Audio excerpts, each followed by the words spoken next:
All right, we are back. Apologies for that impromptu intermission. We're back with part 2 of episode 2 of The Real Truth About Pro Wrestling, and we're getting down to the nitty-gritty about the AEW pay-per-view. We were talking about the women's title match, Deonna Purrazzo and Toni Storm.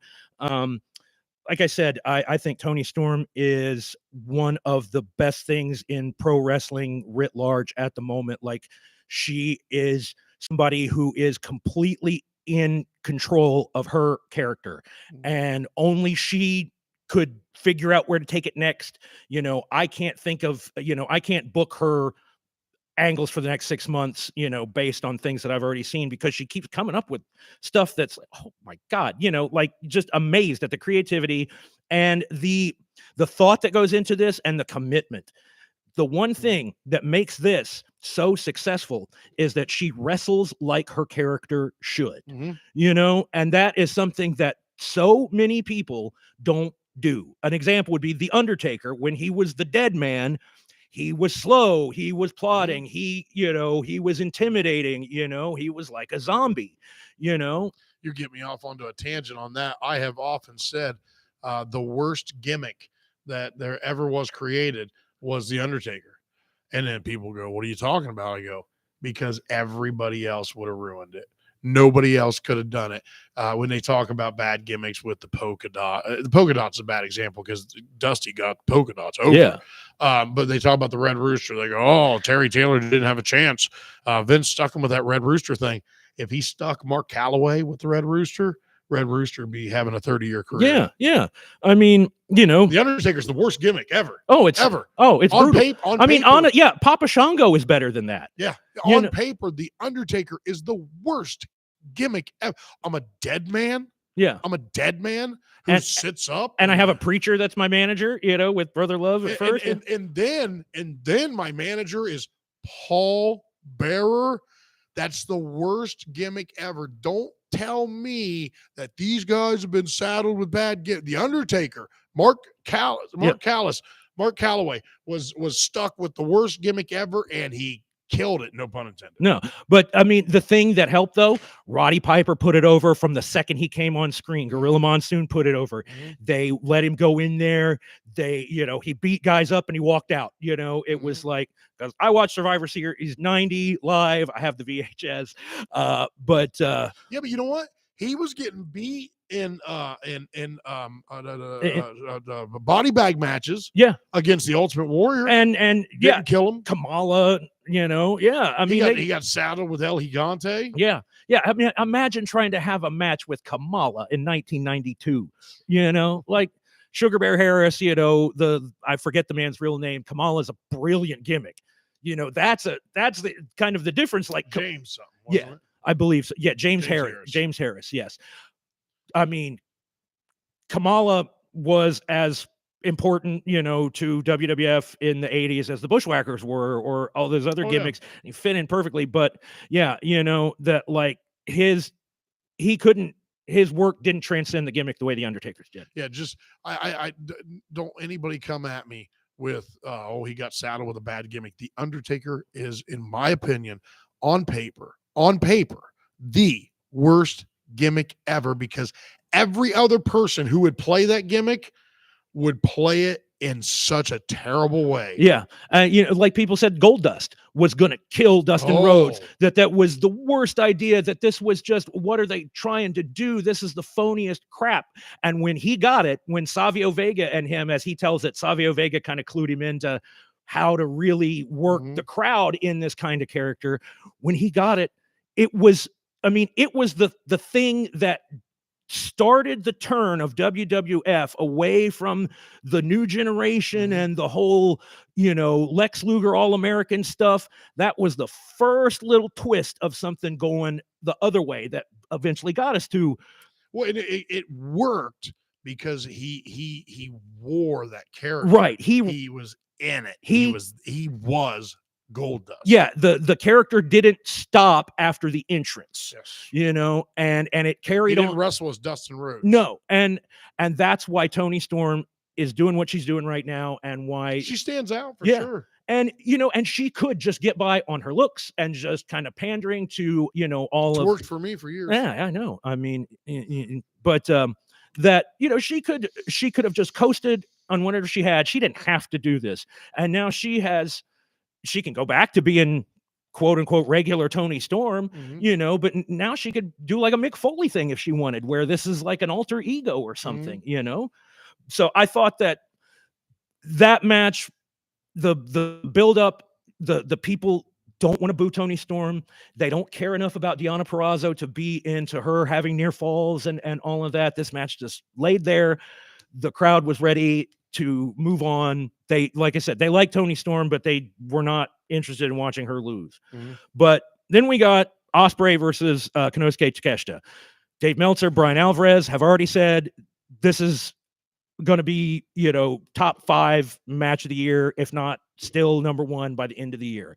I won't go that far. I probably won't even go halfway that far, but the crowd definitely woke up for this. It was the first time on the night that feeling we were trying to describe earlier about the difference between the WWE pay-per-views as of late and the AEW. This was the first time that static, that, was in the air, the electricity that you could cut it with a knife, as Mean Gene Okerlund might have said, but it was there. That's when the people, ooh, what's going to happen here? And these are two guys that are both in a heel faction. Actually, Will Ospreay's in 2 because he has United Empire in New Japan, and one of the guys from that faction shows up at the end of the match. So, but he's in the Callis family, and so this was like, well, the only people that are good enough to fight a member of the Callis family is another person in the Callis family. So that's why they have Takeshita out there. But that dude, man, that guy is a main event talent in the making, and not 2 years from now. It needs to be 6 months from now. Takeshita? Yes. He's a really effective heel too. And they don't have to turn him babyface. They can just make him a heel. He doesn't even really have to cut promos. I mean, he's got Don Callis, he just needs to go out there and wrestle. But how many guys does AEW get to squander? I know. Because that's the thing. Yeah, they've got this guy. They've got Ospreay. They're still bringing in Okada. And they've got Bryan Danielson. They've got Edge. They've got Christian. They've got Claudio. They've got so many guys. So imagine MJF, Wardlow, imagine if Joe. Imagine if you went to the circus and they had a really good clown. Yeah. And then they found 10 more really good clowns. And then they were like, oh my God, well, look at these guys have been training to be clowns. And then they found 15 more clowns. And then, like, where's the sword swallower? Yeah. Where's the fire breather? Where's the acrobatics? Well, we got some really good clowns. Yeah. And so you want to have a couple of the good top, Will Ospreay, Bryan Danielson type guys. You don't want to have a roster full of those guys. And they cancel each other out if they have to, kind of like your 8-man tag. Yes, very much so. And the law of diminishing returns felt it was in effect for me because we were seeing some similar spots that had been in earlier matches, but the pace increased when it seemed like the crowd was starting to get a little bit impatient. It truly was the best match so far, and you almost have to exclude the main event from the discussion of what was the best match on the card because of the nature of that match, and you saw it, what I'm talking about. So if you had to say what was the best wrestling match of the night, this was main event without even seeing Will Ospreay. Main event was definitely not the best wrestling match, right? But it's the thing that people are going to be telling. Absolutely. It was the Hogan Andre of this show. Absolutely. But the finish was hot. Ospreay pulled out a Styles Clash, which people were just like, "Wow, that's cool." I mean, I don't know why, but it was unique. Did he get permission? I don't know. I mean, I guess there's a thing that if you use a move in New Japan, another New Japan guy is allowed to steal it and use it in the United States.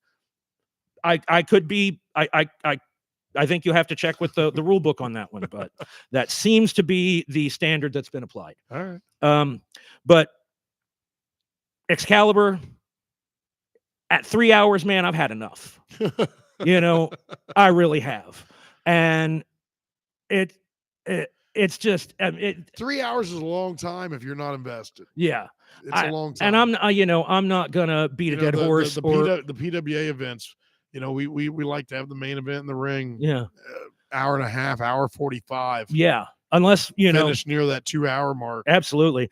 And it was, I felt that it would be really tough for the main event to top this. Mhm. And I knew that that the Sting match was going on last because the match after that, so Will Ospreay won. Kyle Fletcher from United Empire comes out at the end. They do their pose and stuff. They're supposed to be wrestling each other on Wednesday, but Kyle Fletcher might be hurt and Will Ospreay might be hurt because he tried to they tried to do this brainbuster spot in the corner, and Ospreay came down and raked his back on like the turnbuckle or the ropes because he had road burn and contusions, and I mean, look, nasty. Not even close to what we saw Darby Allin look like, but I mean, this was unintentional on Will Ospreay's part. But Speaking of meat madness, oh goodness! But so then we had the three-way for the AEW title: Joe versus Hangman Page versus Swerve Strickland. Like I said, hard to follow an 8-man with a 3-man. Even if they were 2 hours apart, even if, it might as well have been a different show by that point of the night. Swerve was as over as expected, but he's a babyface with a heel manager. Still, I don't get that. That might be changing at the end of this because there was something in the finish that sort of played into that. Is he supposed to be a babyface though? The crowd just a babyface. No, he's not. The crowd has made him one. Yeah, gotcha. And so Hogan was the only heel in the NWO. Right. And it is a similar thing to that where he's got that cool heel factor of people just like watching him do that stuff. But Page got a really mixed reaction. Joe, I heard he's out for a while. Yeah, I think he has I don't know what it is, if it was an injury, but they did a thing where they're going to write him off as suspended in this. Like they had him as part of the finish. I'll talk about when I get to that bit. But Joe is so believable, so credible still in this business. You see that guy walk out, that's a champion. That's a guy that, if you beat him, it seems like you've done something. He walks it like he talks it, and I think that this match would have been a lot more effective if it would have just been a one-on-one, specifically Joe and Swerve. I think the stuff with Page and Swerve Strickland feels kind of shoehorned into this. Where was Hook? Recovering from the 8-man match earlier, because that was the other guy I couldn't think of that was in it. He was in the 8-man. Yeah. Okay. Yeah. That's I thought he was married to the whole Samoa Joe thing. I don't know. Because like I said, that's because he came out and he did that really awkward promo. Yeah. Like Tony forgot about Team Taz because it was Hook, Brian Cage, and Will Hobbs fighting each other, not teaming up. Like, come on. And Taz is on commentary and he doesn't say a thing about it. So, hey, well, he's not Booker of the Year this year. He's only number 2. Maybe if he would, be. That's right. Yeah, Tony Khan. That's for the UK fans out there who are up at 6 a.m. or whatever watching us. Crazy people. Yeah, but Joe is over with me for life. He just is, and it made the match very interesting at first because it was just Swerve and Joe alternating, pummeling Hangman Page. Like they didn't really like fight each other for like several minutes. Like Hangman is so close to me wanting to have him be my guy. Like he's the looks not bad. His in-ring is good. If he wasn't going to be off TV for the next 3 months or whatever, then he could be a really hot upper card heel after this. He can't be. He gets in his own way. Yeah, he just does. But it started real strong, but it just was not up to the pace of the previous match. Like I said, I felt like it would have been a much better served title match had it been a one-on-one, or even if you had done Swerve versus Page and the winner goes on to face Joe. I think just having a 3-way, these dictates and the format of the 3-way didn't suit itself to telling the story they wanted to tell. And then that was compounded by commentary deliberately trying to, there's the oldest adage in storytelling, especially films, is show, don't tell. That if you see something it will mean more to a viewer than if you simply tell them about it. And commentary was trying to tell a story that they weren't showing me with Page and Swerve. They were trying to tell me, the commentary was trying to say that, okay, Adam Page wailed on one of the referees, and he did it a couple times actually, but that I'm thinking about doing that. yeah, I can imagine. But the it didn't seem like they're trying to say he's doing this to prevent Swerve from winning. Okay. I didn't get that. I mean, it's a three-way match. I mean, he beats up the referee. You know, he's mad the referee didn't call submission or whatever, or had his back turned in the match. You know, he's supposed to be kind of losing his mind. It didn't come off like that. And Page is the one that tapped out, Swerve tapped out, but sorry, no, I got that backwards because I'm confused about the story they're trying to tell. Because Page was in the Coquina Clutch. Keep it simple, stupid. Yeah, Page was in the Coquina Clutch, and Swerve is going to come back in to break it up, and Page taps. And the commentary, Excalibur says, "Oh, he tapped because he didn't want Swerve to win the belt." Well, Swerve would have had to have gotten in there and broken it up, and done something like you did. Like, how stupid is that? Like, you're going to tap so he can't win. I mean, that just didn't fit with the psychology. I mean, like, I see the point, but they didn't do what they said they were doing. So what they're trying to do badly would be almost like if you were wrestling for the title and I came in and I didn't like you. Yeah. And I punched your opponent. Yeah. To get you DQ'd. Yeah. Yeah. But with a tap out in a three-way title match. Yeah. Like, what? I mean, I'm going to lose my opportunity at the title, so you don't possibly have an opportunity at the title. Exactly. That's what. It wasn't like if you didn't tap out, he wins. Right.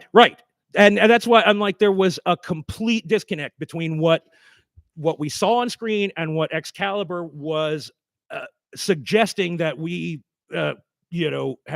take this to mean. Yeah. Okay. And that's why I said, like, 3 hours, man. It's hard to deal with that guy. Hey, look, I want his spot. I could do his job. I'm first of all, I don't need a mask. I'm actually fit to be on TV. Because really, oh God, you want to talk about getting on a tangent, man? Your announcer doesn't have a name and he doesn't have a face. Well, Jim Cornette was talking about how when the show first started, the show, AEW, they go, you got a guy on there with a mask. You don't explain anything about who he is, why he's wearing a mask, right? No backstory, right? You just you're either in or you're not. Exactly, and to me, it's like it's just deliberately like cutting off your nose to spite your face, but maybe that's why he wears the mask. I guess so. But there was no suspense really as to who was going to take the fall, because they're not going to beat Swerve, because he's in line to be moving up, and Page is apparently going to be off TV, and if Adam and Samoa Joe had found like a newfound friendship, right, where it seemed like that right, like as you're coming in, you're like, and you like make some eye contact, exactly, that there was collusion between those two. And Joe is a tweener, but because he's Joe, he's over as a babyface. Yeah. So, well, they don't have a lot of options, right? But that was all prelude to the main event: Sting and Darby against the Young Bucks or Matthew and Nicholas Jackson, as they were identified on the graphics, for the AEW Tag Team titles held by Sting and Darby Allin. I think is it Nick Jackson that's losing his hair? Matt. I think Matt Jackson only looks as bald as he looks when he tries to cover it up. When he doesn't try to cover it up, he looks fine. Right. Yeah. I mean, they're not exactly the youngest of Bucks anymore. But mid to late 30s, maybe 40. Yeah. So Ric Flair and Ricky Steamboat were brought out to ringside for the match, and then they showed Nikita Koloff, Magnum TA, and Scotty Riggs in the front row. And one of these things is not like the other. When did Scotty Riggs become a thing? I don't know. I guess after DDP. Yeah, I didn't even know about that, and I haven't watched it, but it's just like he's in better shape, but it's not like who's that guy? Right. Yeah, I mean he practically unrecognizable. When he takes his shirt off, you see that bad tattoo. Yeah. Hey, you're in the flock. That's Rob Van Dam's best friend, Scotty Anton. Yeah. That's who that is. Oh man, that was So I listen. I felt kind of worthless for this last 20 minutes or so because I have just watched for the last 20 minutes. Just so there we go. Feeling pretty good about myself for it. So I am up to date. I watched this Okay. match. I made sure. So let's go. All Come right. on, I'm ready. Well, okay. So, like I said, we had now. For me, Sting comes. There's an interesting thing with the entrance. They had Sting's sons who are enormous, man. I didn't know one of his kids was like, D1 college football player, Yeah. but he was. Well, you got to do the setup for the movie theater. Right. Oh, We were yeah. in the movie theater. Yeah, first. he went out. That vignette was great. That's one of the best things that AEW has done in that regard. I've been hearing fans crying and complaining for the last I don't know how many days about WWE. They're no good. They're withholding Sting's footage. They own it. Right. They own it. They're in competition with these people. You're not going to give them your plays for next week's game. Exactly. And I thought they did I thought they did a fine enough job. Right. Putting together that highlight video. Well, yeah, because they had footage from After Mags, PWI or whatever. And that's what I said. I said, get some After Mag pictures. And then they showed some stills from some WCW shows. I think it was one of the. And then they showed the last Nitro. They showed some New Japan Surfer Sting. Yeah, and him teaming with Muta. Mm-hmm. But I liked how they show him doing a really crazy spot. And how crazy is it that we had Sting and Muta on like Saturday night? Yeah, and then they became what they became. Yeah. Yeah, 1989, man. Yeah, Great Muta and Sting were Great Muta was the coolest. Oh God, with the little headpiece. And, I wanted one of those. Oh man, the music. Yes. And Great Muta was from outer space or somewhere that I'd never seen before when he came in. Rumor is Gary Hart. They wanted to turn him babyface. Yeah. Gary Hart said, "No, baby, I can't do a good Gary Hart. They're gonna kill your gimmick." And so he convinced him not to do it. I was big time into Muta. In 1989, I'm 8 going on 9, and I'm big time into Muta. No, he was. I mean, he was that guy. Yeah. For people who weren't there, and he made Sting as much as Ric Flair made Sting, because you saw Muta that was unquestionably just a dynamic athlete, completely new thing in the NWA. He's against the other hot babyface. Even though Muta beat Sting for the NWA TV title, right? It's still right. Because the matches were so good, and both guys got elevated after that. And Muta. I mean, this is a tangent, but Muta is so strong, goes undefeated, beats Sting, runs wild with the belt, is in main events with the Horsemen. Come Starrcade 89, let's job him out. Let's beat him 3 times in one night. Somebody and then had to lose 3 times in one night. Don't put him in it then. Starrcade 89, that's another. I know. Topic. But then they have him. That's another topic. Yeah, he loses the TV belt and, goes back to Japan and suddenly becomes the biggest star in the world. Can you say Cody Rhodes? Yeah, well, but there you go. But Sting he was not this over since 97, but they did the great video package. They had his sons as Great American Bash 90 Sting. That was so when Great American Bash, when Red, White, and Blue Sting comes out, I go, oh my God, he cut his hair. Yeah. And it was like, it's his son. It was funny because it was kind of the same thing they did with Tony Storm earlier in the night. And I wondered, did they know they were going to do this? But it worked just as well, honestly.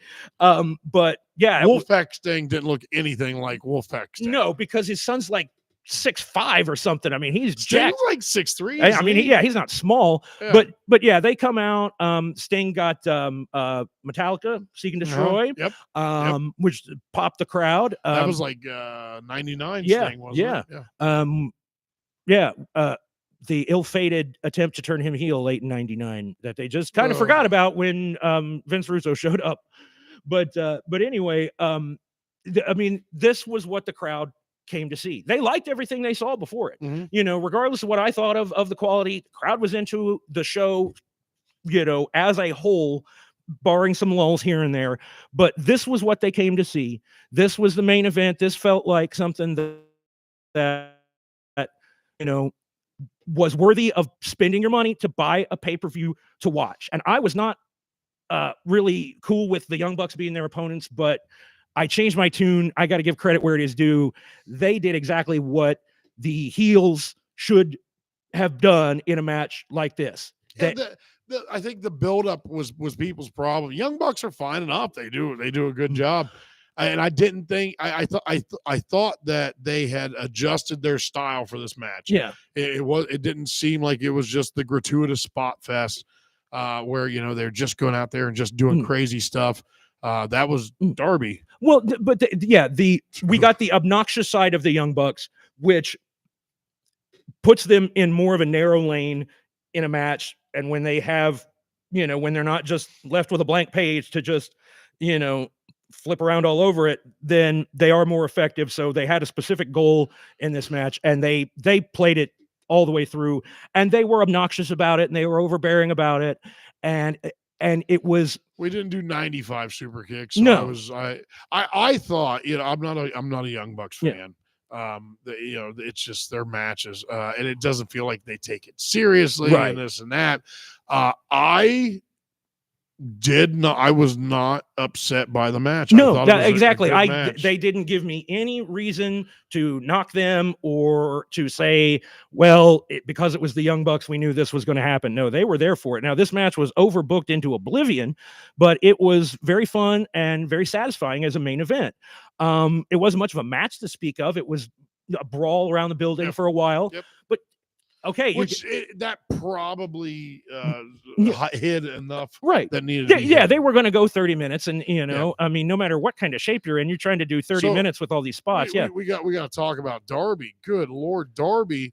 They break out the panes of glass. Yeah, deathmatch Sting. Who knew? We can't have a hardcore match without panes of glass now because we got to. What would CM Punk say? What would CM Punk say? What is he thinking now with the real glass? I mean, he's saying, "I told you, you idiot." Yeah. So Darby Allin goes through the pane of glass, and now he has hamburger meat attached to his back. Apparently, he only needed 12 stitches. I mean, look. I don't even know how you stitch a back. Yeah, right. But like, I truly I'm don't. all for exaggeration in wrestling and trying to put yourself over, but 12 stitches? Really? Wow. I know how you stitch a lip. I know how you stitch an eye. Yeah. I don't know how you stitch a back. Yeah. I don't know, but man, it looked like a car crash. He makes Jeff Hardy and John Moxley look like they're well-adjusted, rational, citizens. Like, this dude legitimately has a death wish. He's going to go climb Mount Everest at the end of the month. I did enjoy in the press conference after the show. Tony Khan was talking about his opponent coming up, and he goes, "Who?" And I enjoyed Darby. He was kind of fun. Yeah. He was like, "Who am I wrestling? What is this match you keep talking about?" And he's like, "Oh, well, if you're clear and he's clear, then I'd like to do such and such." But Darby Allin was already a top guy, already as they say, a pillar of the roster, but he got the ultra mega main event rub from Sting. He's made for life now. He can only screw it up. Yeah. Well, I mean, they could help. Yeah. But he's got the momentum. He's been made legitimate. And he was in a feature spot on a feature show in front of a lot of people. I mean, regardless of what you think about his style and his ability to maintain such a style at a professional level, or just maintain mobility and ambulatory skill, before he's 40, but he is must see. He is can't miss. So I'd like to talk about the finish for those people who saw it. You got the what'd you say it was called, the ripcord knee or ripcord? It's the V trigger knee or something, or it's the EVP trigger.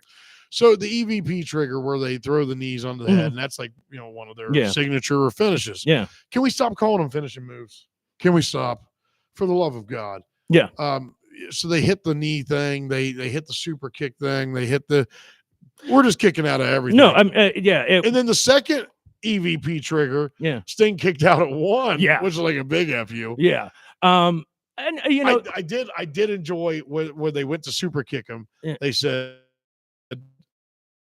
"We're not sorry. We don't love you." Like I said, that was that's like the kind of thing where I'm like, okay, you're playing it to the hilt. I appreciate that they weren't trying to somehow babyface themselves in the process of this match. Ric Flair gets into the ring. And it's unclear as what he's trying to do. Mm-hmm. he tries to cover Sting to protect him. Yeah. I'm not trying to be weird. Multiple times during that trying to cover it, it looked like he was about to full mount him. It was It was somewhat awkward positioning. Yeah. And then as he's like trying to cover him Yeah. badly, then he just sits up,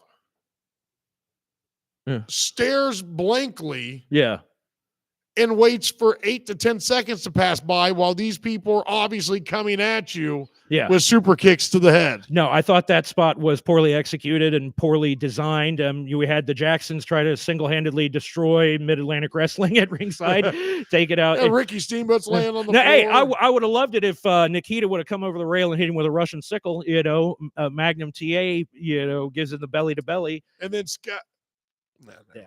The clap. And then Scotty Riggs pushed Lex Luger up in the wheelchair. Yeah, there you go. Thanks, Scotty. We knew you were there for something. But apparently, Darby Allin is a bad influence on Sting because Sting went through 2 tables. He did a freaking off the ladder through the tables. Like, I guess if you're cashing in your bump card, you might as well punch all the holes in it if there's an appropriate metaphor there. But like he wasn't going to hold anything back.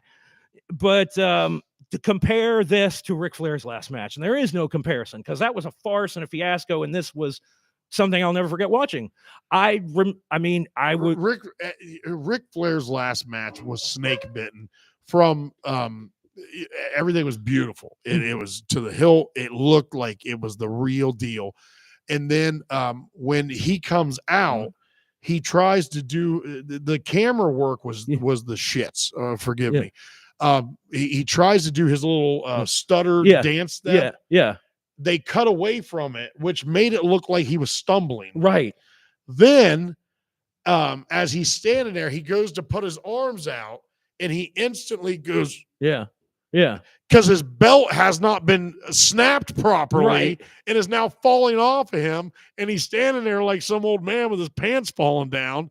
And it's like they couldn't have done him any more of a disservice. And that I guarantee you that he is still upset by that on a daily basis. I felt terrible for him. Like, oh my God, he's not even gonna make it to the ring. And then I realized what all the different things were. And I was like, oh, that looks so bad. This is, this is the match that everybody who retires could want to have. Because Sting could have ran for mayor of Greensboro last night, just like he could have on March 27th of 1988, for the first Clash of the Champions, or in Baltimore in July 90 when he beat Flair to win the title. Like, he in the I keep wanting to say post-fight press conference. In the post-event press conference, he was talking there. Somebody asked him a question about the Ultimate Warrior, and if he was upset that they had separated. Did you see the post? I saw. Yeah, I read that quote. Yeah. So he was talking about no, we had to separate. We were two roided up guys. We were going to kill each other, and then people started laughing. He goes, "What? That's what we called it. We were roided up." Yeah. He goes, "But I quit in 1990, and he did. Jim didn't." Yeah. And it's like, you know what though? They say that they had parallel careers. You look at WrestleMania 6, and you look at Great American Bash 90, one's not the same. No, one's not the same. And that is, I got. Well, he was in front of like 7,800 people or something. Yeah, and 67,000 on the other. Yeah. Toronto Skydome, Baltimore Civic Center. Yeah. Well, there's a whole thing about that. Okay, I got. Who do you think made more money in their career? I would have to say Sting because of the money that he got from TNA for all those years. Okay. And, they didn't call it Sting money for, for no reason. I just heard that Brock Lesnar tried to go to TNA. I had not now. Yeah. But that in like 2006 or something. Kurt Angle and Sting are the top two guys to pay. Yeah. And Kurt Angle was just telling the story the other day, and he goes, I probably shouldn't be telling the story. He said, Brock calls me up and he goes, hey man, I know what you're getting or about what you're getting. He goes, if I can get that, I'm there. Wow. And he said the TNA was just tapped. Wow. They were like, we're at it. Yeah. But dude, how crazy would that have been? Yeah. I mean, I don't know. Not that it wouldn't necessarily made a difference. Yeah, but there's there's a whole there's a whole podcast series in and of itself right there. But No, I love how we were just coming back for a few more minutes. We're 35 minutes in. Yeah. The second Well- half of this damn well, thing. we'll wrap this up here because this was a very cathartic experience for me. But Sting won with the Scorpion or Scorpion Death Drop. It was great. It was a great match. There were grown men crying in the audience, and I would consider there was grown men ugly crying. Yeah. Like it wasn't like this is Yeah. great. That guy was like ugly crying. Yeah, and it almost justified.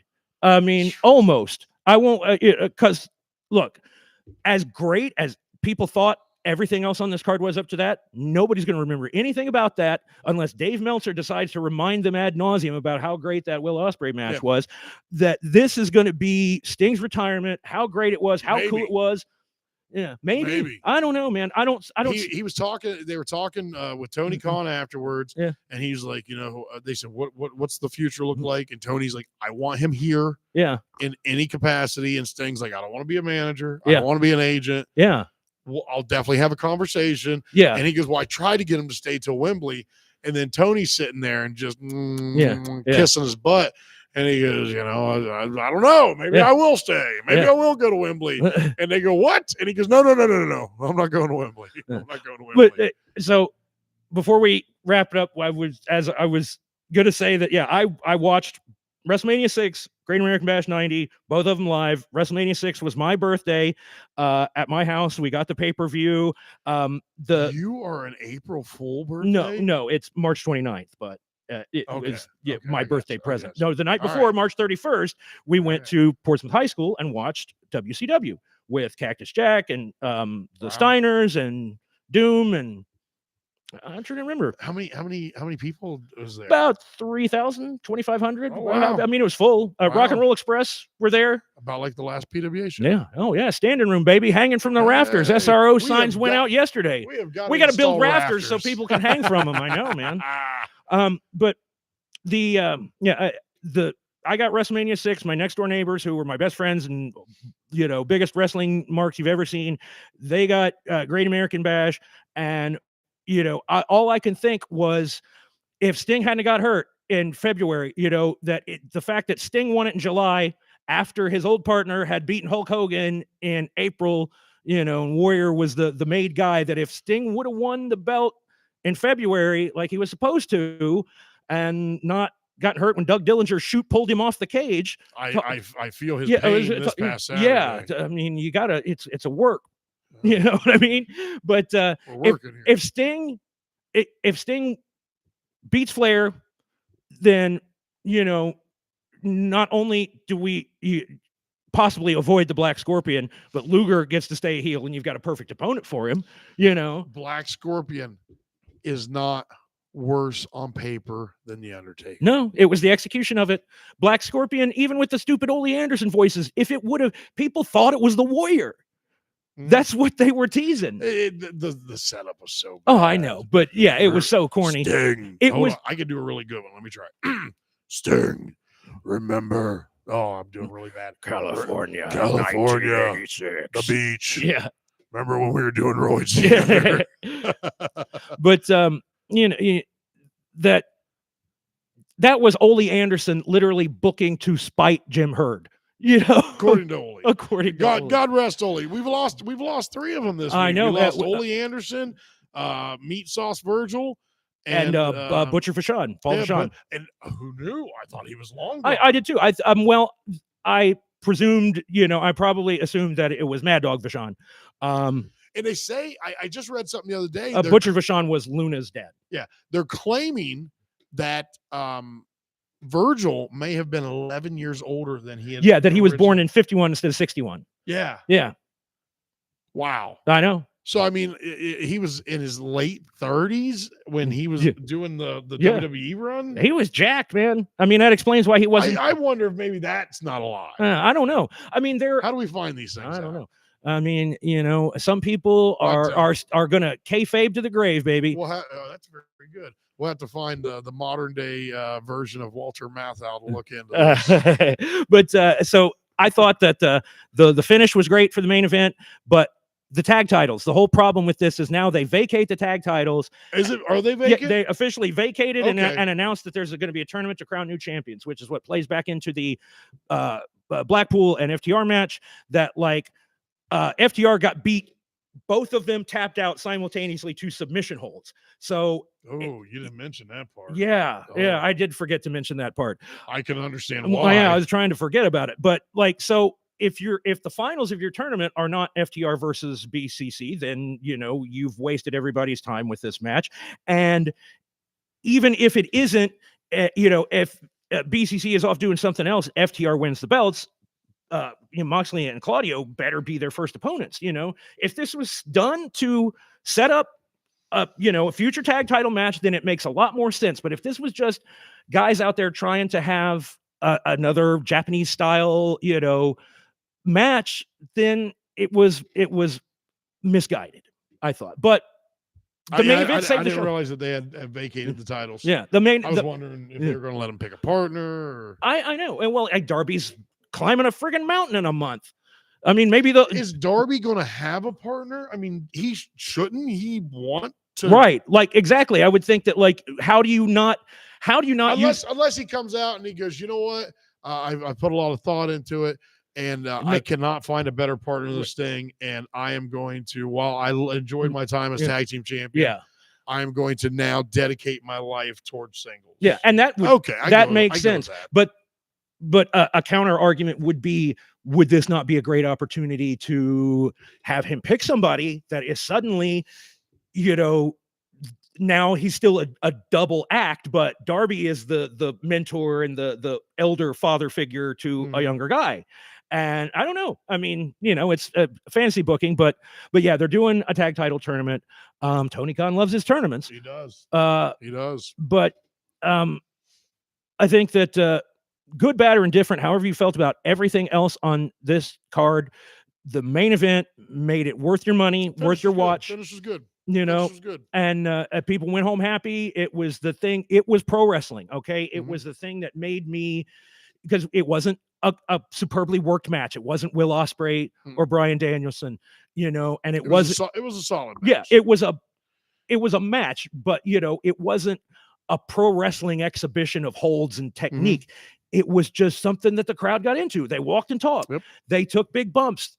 The baby faces made a comeback after the heels, got them down and were beating on them. And, you thought you knew what was going to happen, but you really didn't know what was going to happen. And even if you did, you weren't sure until you saw it, and like, nothing went wrong. Nobody got hurt. I know Darby Allin. Yeah. The fact, like I said, man, that guy, like he works in the same company as Jeff Hardy and Jon Moxley. Okay. I mean, I assume he's talked to Jeff Hardy. I would think that would be enough. And not to say that Jeff Hardy's some, like punch drunk Muhammad Ali, like, like he's some kind of vegetable or something, but man, that guy did it all to himself. Nobody made him take those bumps, and as Sting, I'm sure will tell you that you save him for the big moments. And this was about as big as it's going to get, but man, now what do? You've went off a ladder through glass, like, I mean, you got to throttle it back at some point. Yeah. Because I mean, you can only go so far. Well, and if you want to make money, I mean, if you want to be a guy who's going to do this for 20 years and maximize the potential that you have and the brand you've created for yourself. You got to remember what wrestling is. It's always been how can you create a situation that looks devastating and doesn't hurt and maybe isn't. Yeah.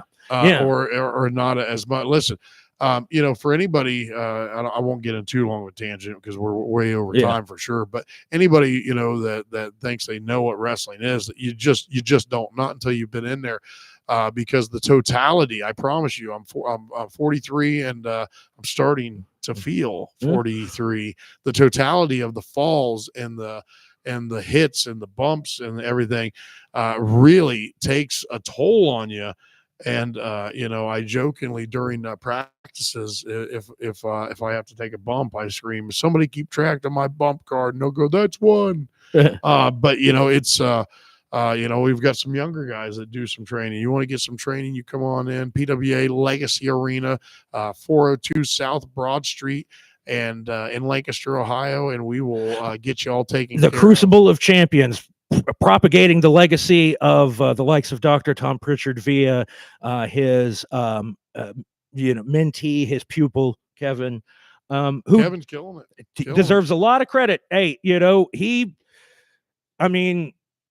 he didn't do all that much different from what we saw Sting and Darby doing. For people who get a chance to see this when it comes out, Kevin versus Pookie. From the I'm really excited about what's going on with the PWA. And sometimes we skim over a lot of the PWA. It's fun to talk about the WWE and AEW. But the PWA, we fired back up our Legacy Arena back in September.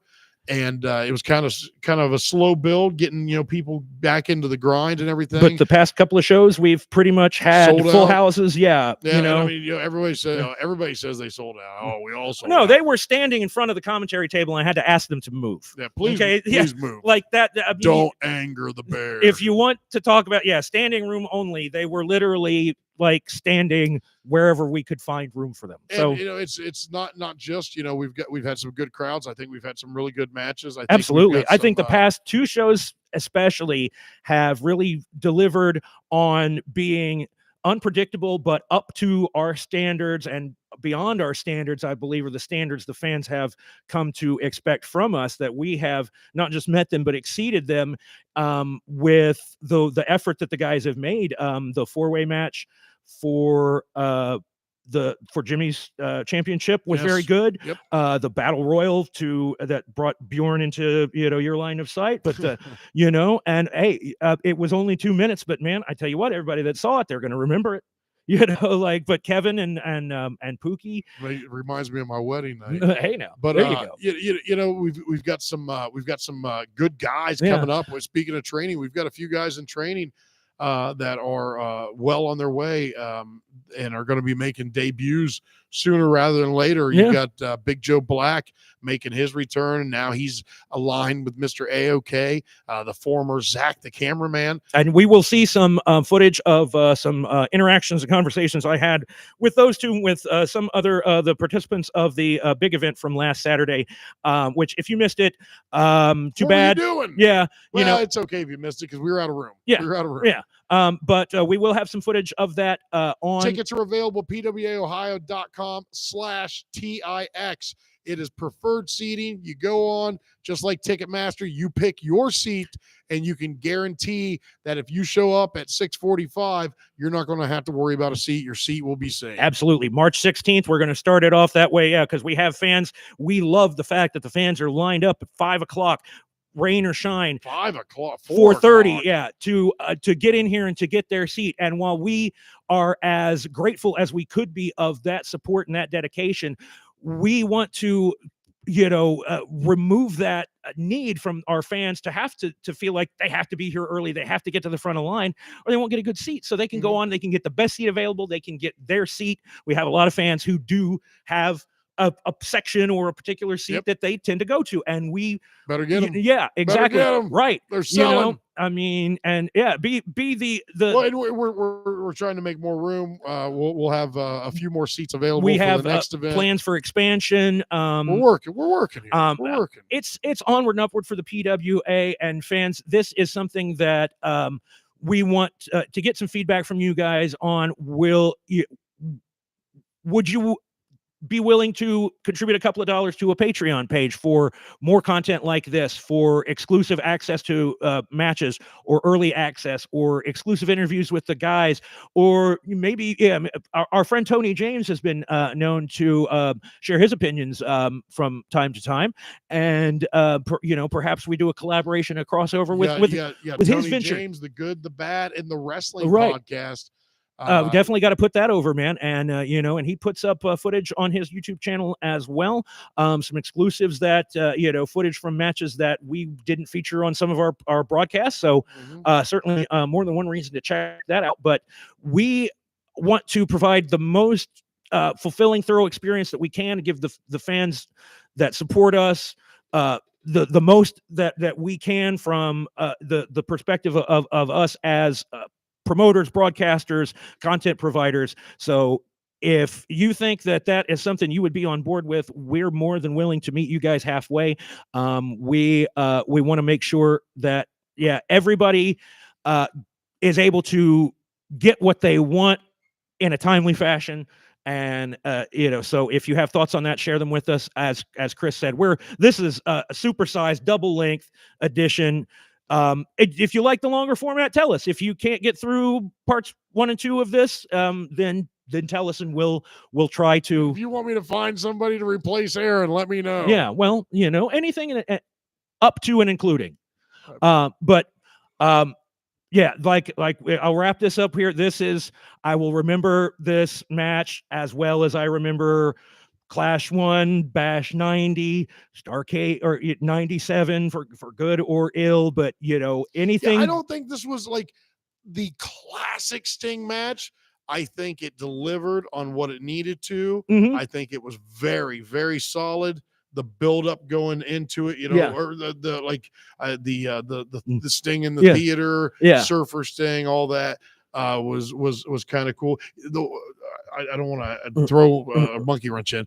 The Surfer Sting, his son, and Wolfpack Sting, his son, came in, and it was a 4-on-2. Right, they're doing like stinger splashes, and and then they just left. Yeah, I know. I thought that was kind of so odd then too. When Sting got beat up later, right? Yeah, where were they taking off their gear? I don't know. I did notice that too. But I totally marked out for the circa Bash 90 gear. It was amazing. But yeah, this was like the way I felt about the Steve Austin and Kevin Owens match from night 1 of WrestleMania 38. Mm-hmm. It wasn't the Steve Austin, Bret Hart, Matt Classic, but for somebody like me who was even there, and I wasn't a Stone Cold guy in 98, 99. I got with it later on, but I wasn't in his heyday when he was tearing down the house with Undertaker and Kane and everybody. I wasn't the rabid Stone Cold fan. And so this was me getting a chance to appreciate that presentation as everybody else did back then. I feel like this was the exact same thing with Sting. You might not have been there in 90 or 97 or whenever, but the essence of that was present in this. And anybody who bought a ticket, it didn't feel embarrassing. No, it wasn't no. a shell. It was like, okay. It was a main event. Even if it wasn't Sting's last match, if it didn't have that on that, if they delivered like this with just the angle of the Young Bucks are going to beat these guys and it's in Greensboro and it's a tag match and they built it up, it still would have been, the fact that it is, his last match adds that poignancy and adds that permanence to it, that finality to it. But I guarantee you there were 3 generations of North Carolinians or Virginians or West Virginians there that had bought tickets to see Sting in every permutation and incarnation of his career, and they were there to see that. And speaking of finality, indeed, we got to wrap this up, baby. But thank you for being such an attentive audience. We used to do this with no camera. I know. So we're suffering through our growing pains and our technical difficulties. No, me and you just sit around do this with no camera. I know. And let's put a camera on. Yeah, why not? Lord. So if it's something that you guys enjoy, we enjoy doing it. So Chris, if you've got any final thoughts to share before we sign off. No, we've had a lot going on, got a lot more coming up. I'm excited for the coming weeks.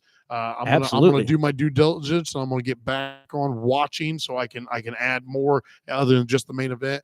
But we got some big stuff coming up. AEW, WWE, PWA. That's right. WrestleMania season in full swing. Where does AEW go from here? A lot of places that Will Ospreay's, the new flashy toy that Tony's going to play with, but then here comes Okada, maybe Wednesday, who knows? So it's, but yes, PWA tickets, next event, March the 16th. That is a Saturday. Get your St. Patrick's Day celebration started early. We are gonna have we're gonna be here on Stone Cold Day. Exactly. And I wonder, I don't want to, it's gonna be something like, if I say his name enough, he's gonna show up, but I wonder if Irish Hitman Lafferty is gonna be in the neighborhood, considering. Well, I tell you, we didn't see the Irish Hitman on our last event. We did not. We didn't see Outlaw Tony James on our last event. And we did not see JTH on our last event. And I believe I can confirm that all 3 of them will be here on March 16th. Well, there at you the go. Well, PWA there's a Legacy scoop for Arena. everybody right there wanting the latest and greatest from the PWA. You got it straight from the horse's mouth there. We've got some big matches planned. Stay tuned to Facebook. Stay tuned to YouTube. We're going to have clips, interviews from our last show, some exclusive footage that we're going to share with you, all the great action. We hope you enjoyed this. We'll be back in time for that next event. Most likely we will be coming back on with next episode, the afternoon of the 16th. We'll be here. Yeah, circumstances permitting, but we're gonna call it a night. Thank you for joining us, fans. This has been The Real Truth About Pro Wrestling from Chris Cruitt and Aaron Hurt. We'll see you next time.